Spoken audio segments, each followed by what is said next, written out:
Hello, and welcome back to my YouTube channel, where in today's video, I'm going to take you through my top 10 issues not to miss for your ACCA SBL exam in the March 2025 sitting for the charity Historic Places. My name is James. Be sure to subscribe to my channel so you don't miss out on any of my other videos. And if you'd like access to my exclusive SBL notes you can see above me, click the link in the description of this video and you can download a copy yourself. You'll also see down there I'm associated and affiliated with Astranti. They provide mock papers, pre-scene analysis packs, lots of great resources that I recommend to help you get that 50 plus to pass your SBL exam. And for pure transparency as always, if you were to click any of the links down in the description below and to purchase anything, I would be entitled to a small percentage which goes to supporting the YouTube channel. And as always, a massive, huge thank you for all of your support.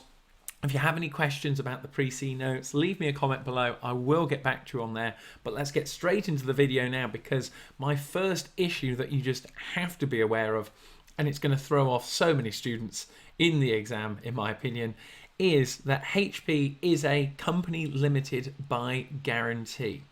Now, I know what you're thinking there. Hang on, James, you just said Historic Places is actually a charity. And as you can see on there, it operates in the heritage charity sector and was founded 120 years ago. But this is the key paragraph, the second one there. Historic Places is a company limited by guarantee, and that is where it's all part of the definition that it's going to show up a student who's understood the pre-scene notes. That if we come back up to page 2 on here, this is where we're actually given what it means by a company actually limited by guarantee on there. So if we look on page 2 on the right hand side, I'll put my mouse on it again. Charities in ACCA are often set up as companies limited by guarantee. And what that means is basically that instead of having shareholders and shares like you would say from your financial management exam, shareholder wealth maximization, we actually have guarantors who settle any debts if the charity comes into any sort of solvency or liquidity problems, and the guarantors actually promote the objectives of the charity and will prop it up if it gets into any financial difficulty. But it's just that terminology of company limited by guarantee. In essence, Historic Places is operating as a charity, but from a technical point of view, the charities in ACCA are often set up as companies limited by guarantee, a sort of outreach of the charity. So that is my issue number 1. Definitely had to get on record on there. We're coming back down to page 6 for the issue number 2 now, and this is where we have ACCA's capital city. Now thinking, well, hang on, James, what does that mean? Well, HP's senior management and most of its admin staff are based at the head office in ACCA's capital city. Well, when I read through the pre-scene materials, I went, well, that's all great in knowing, and one of the key points to that is that the charities in ACCA get bad publicity if they spend too much money on admin staff, senior management. It can have a negative impact on the brand image of the charity. But coming back to ACCA's capital city, if you have a look on page 7 and just scroll down, we're actually given some of the best known sites on the left hand side in ACCA that Historic Places is best known for their sites. So we have Mallock, Dogdean, Pengingham, Stowater and Thruworth. HP is a large charity and it has therefore more than one site. That is another issue you've definitely got to get down as to not making a mistake on it. It's a large charity, it has more than one site, not a small charity.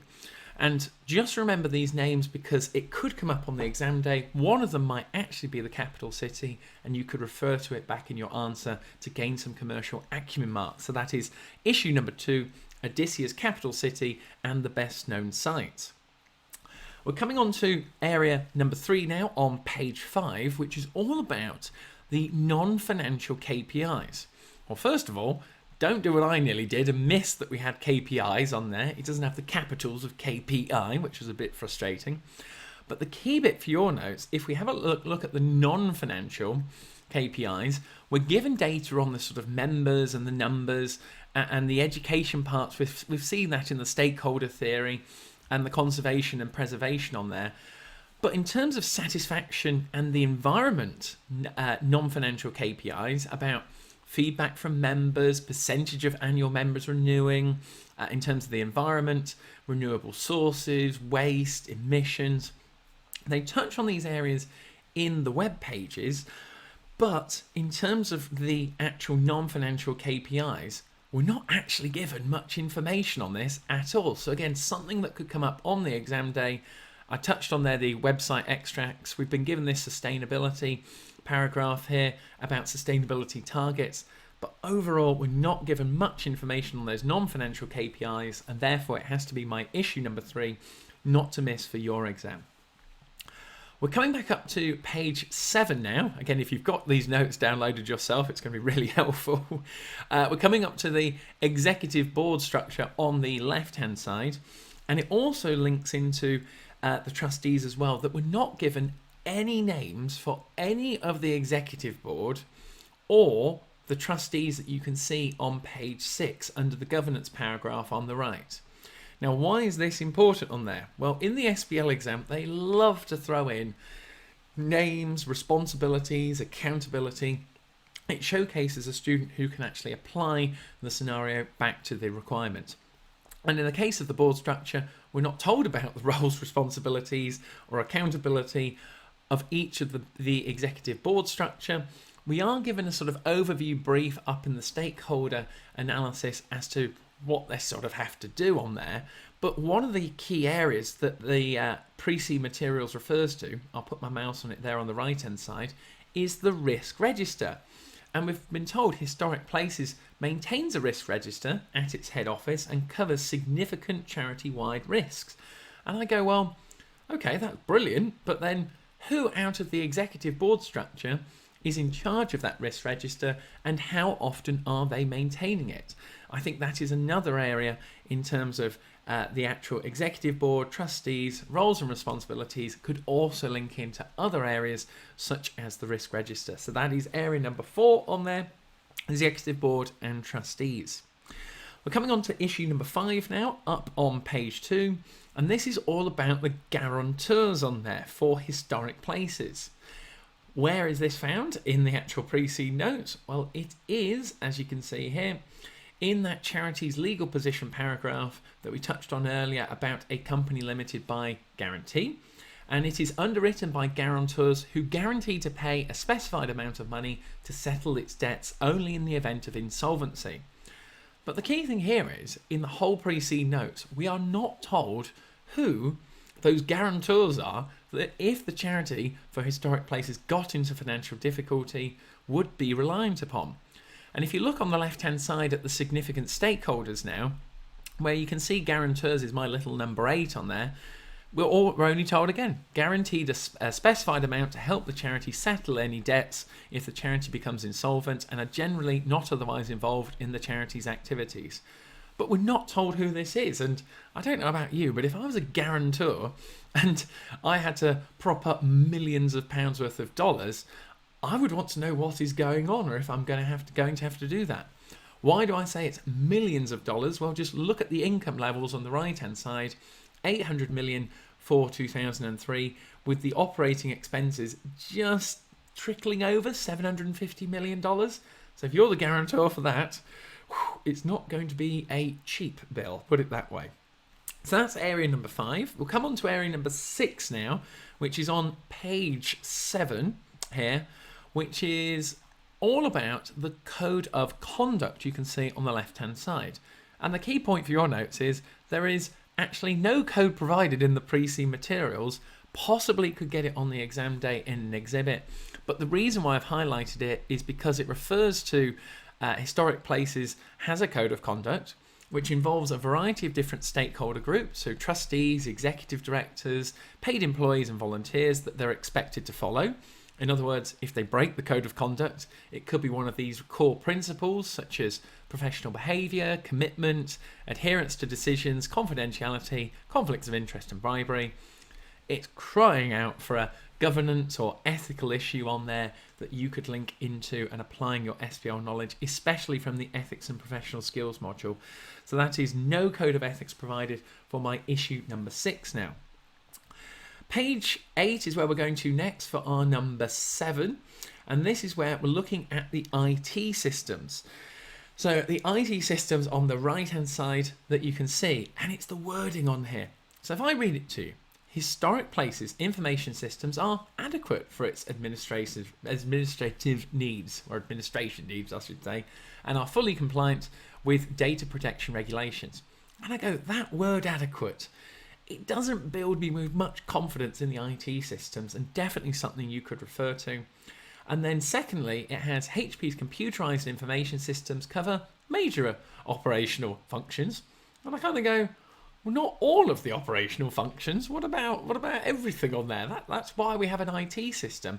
It can link into the PESTLE and a technology factor, and accountability-wise, this would be linked to the IT director if it was to be tested on your exam day. So that is area number 7, IT systems of another issue. We're coming on to issue number 8 now, which if you come up to pages 3 and 4, which is all about bad publicity for poor spending now. And it's mentioned quite a few times, and we'll come on to the website extracts, but it's on the bottom left-hand side to start off with, that in terms of the stakeholder of the media, it can be used fantastically, that it can produce good charity work and promote the charity and what they're doing.